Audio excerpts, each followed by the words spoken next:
Prioritizing cybersecurity and fraud prevention in the digital age.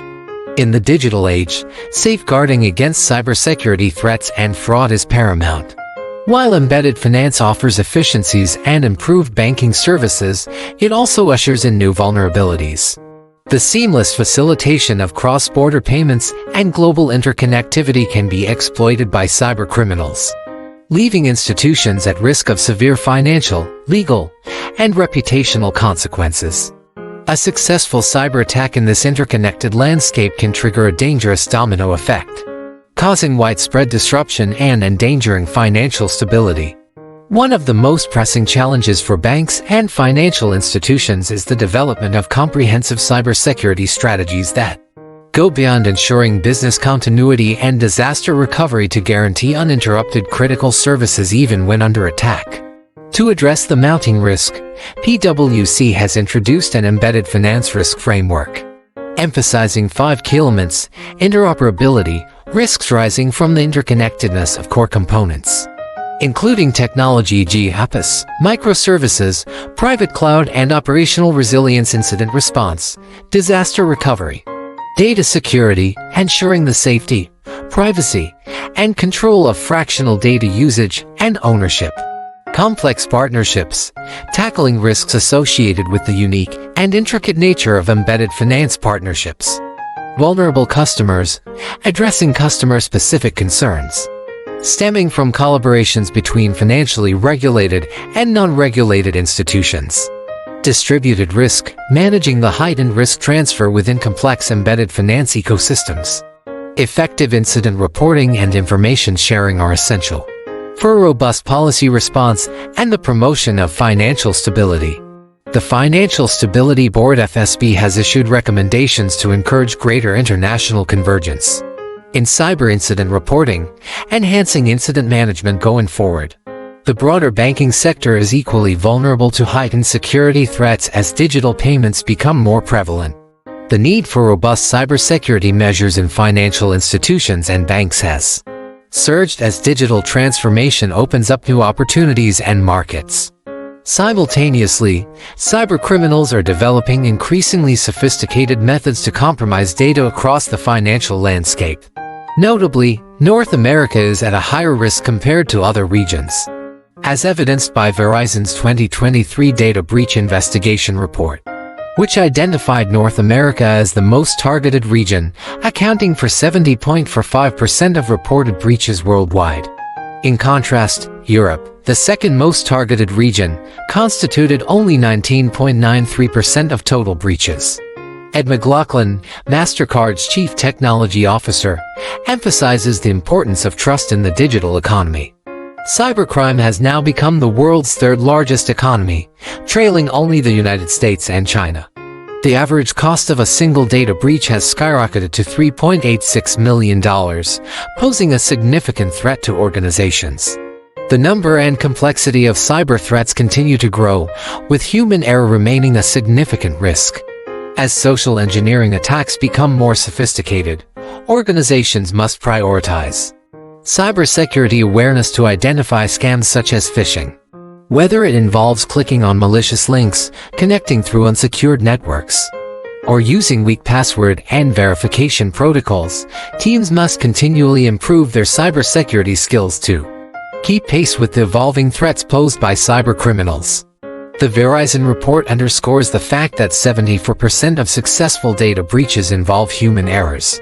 Even more concerning, Gartner's research found that 69% of employees knowingly disregarded their organization's cybersecurity guidelines in the past year, and 74% of employees stated they were willing to bypass cybersecurity guidelines if it helped them or their team achieve a business objective. While most cybersecurity measures traditionally focus on technology and systems, there is a growing trend toward adopting human-centric design practices. Gartner predicts that by 2027, 50% of Chief Information Security Officers (CISOs) will formally integrate these practices into their cybersecurity programs to mitigate risks associated with human error. The legal landscape of fraud prevention.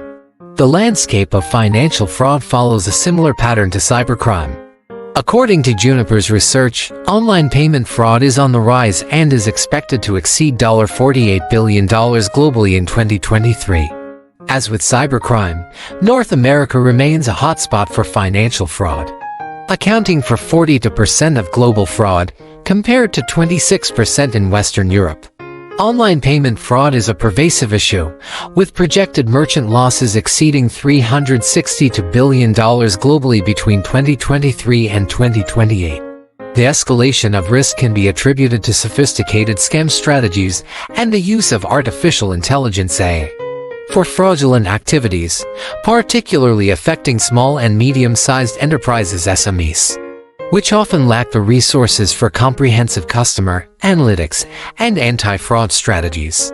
Additionally, the buy now, pay later BNPL industry poses a significant risk, especially in the US, where regulatory oversight is limited. While the European Union has recently agreed on a new consumer credit directive for short-term, interest-free loans, the US has yet to introduce regulatory proposals. However, US BNPL providers have come under scrutiny from federal and state regulators, with the Consumer Financial Protection Bureau (CFPB) expected to introduce regulations for the BNPL industry in the near future. Apart from BNPL scrutiny, regulatory changes are expected.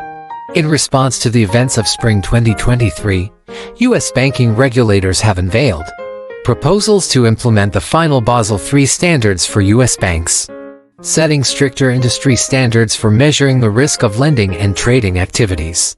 Details of the proposal are yet to be disclosed, but the rules will apply to banks with assets exceeding $100 billion.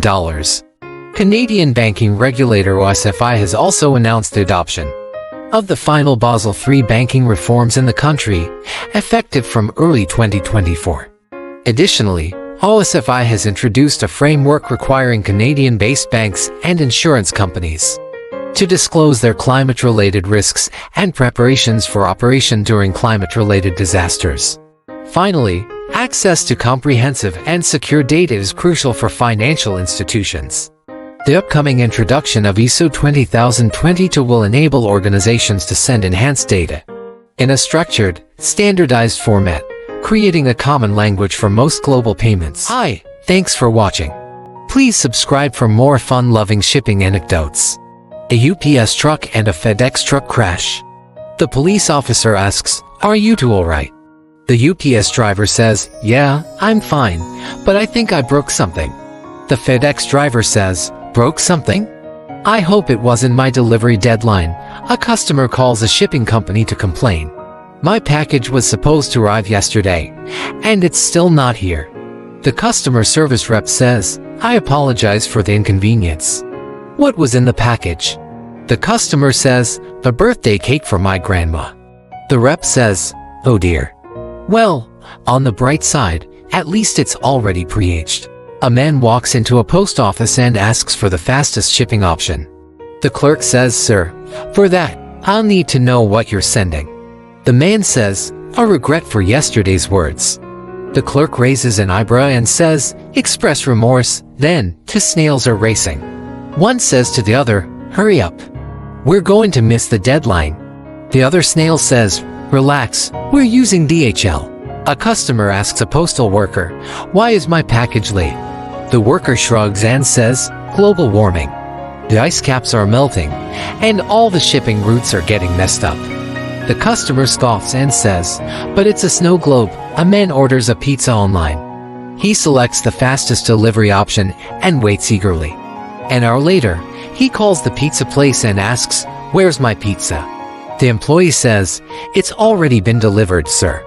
The man says, "No, it hasn't. I'm looking everywhere." The employee says, "Did you check your email?" The man looks at his inbox and sees a message, "Your pizza has arrived.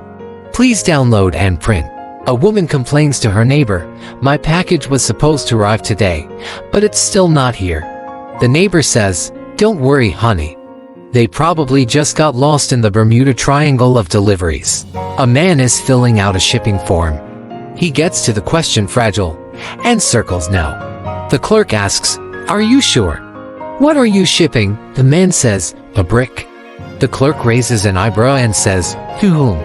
The man says, "The Three Little Pigs." A customer asks a shipping company, "Can you guarantee my package will arrive on time?" The rep says, "Ma'am, the only thing we can guarantee is that we'll try our best. After all, we're not miracle workers unless you're shipping with Santa." A man orders a new pair of shoes online. He selects the cheapest shipping option and waits patiently. A month later, he receives a letter from the shipping company. "Congratulations. You've won our slowest delivery contest. Your prize is a free pair of slippers." Bonus jokes. What do you call a lost Amazon package? A prime example of Schrodinger's delivery. I used to hate waiting for packages, but then I discovered the joy of tracking numbers. Now I can spend hours refreshing the page and getting increasingly anxious. My therapist told me to express my anger in a healthy way. So I wrote a strongly worded email to my absent package. "I think my package is lost in the upside down. Should I call 11 or UPS customer service?" My shipping confirmation email just said your package is out for delivery. I'm not sure where it's going, but I hope it has a good time. I hope you enjoyed these shipping jokes. Please subscribe for more fun-loving shipping anecdotes.